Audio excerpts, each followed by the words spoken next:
Hello, adventurers! Depose the dairy despot, it's time for Roll for Sandwich, the series where I let fate decide my lunch.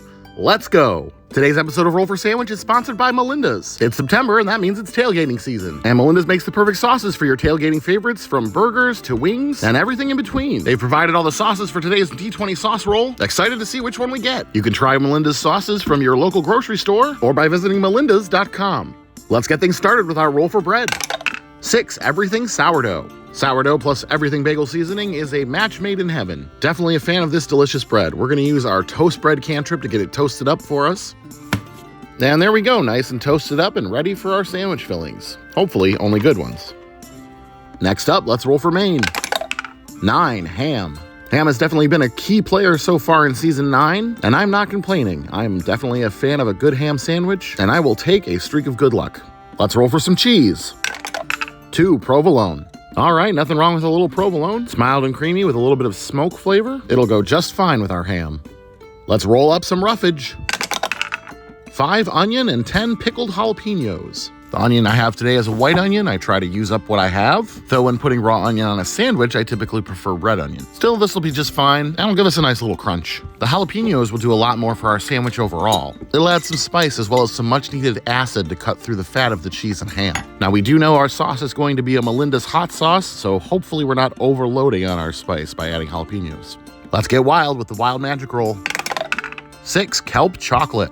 This Alaskan dark chocolate with kelp and cayenne has been on the show before. It's delicious, and the kelp adds a nice salty savoriness, and the cayenne adds some spice. Many of you suggested grating or microplaning the chocolate the last time I used it, but honestly, this has such a nice snap to it that crunching it up in these little pieces keeps a lot of the crunch, and I really enjoyed that on the sandwich last time, so I think I'll keep it that way.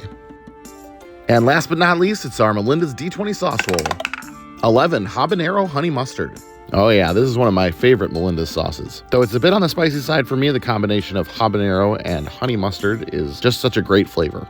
I think this will tie nicely together with the rest of our sandwich, even the chocolate. Let's go ahead and get our sandwich closed up here. Get our toothpicks in to hold it together. And let's get it cut in half. And let's take a look at that cross section. All right, interesting. Well, it's a little out there with the addition of the chocolate, but honestly, I think it might work. Let's give it a taste and find out.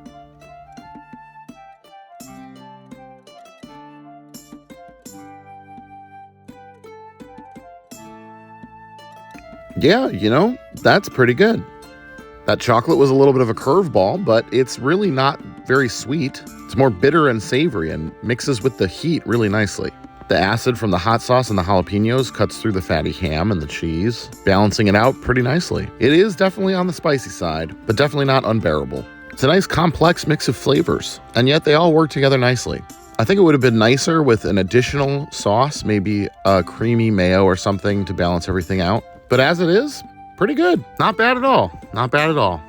Starting off this week pretty strong, and I can get behind that. Hopefully that's a trend we can keep going. I'm gonna go ahead and give this one a 9 today, and I'm gonna call it the 3 Pepper Paladin. Thanks for hanging out with me today. I hope you have a great day, and I'll see you again next time on Roll for Sandwich.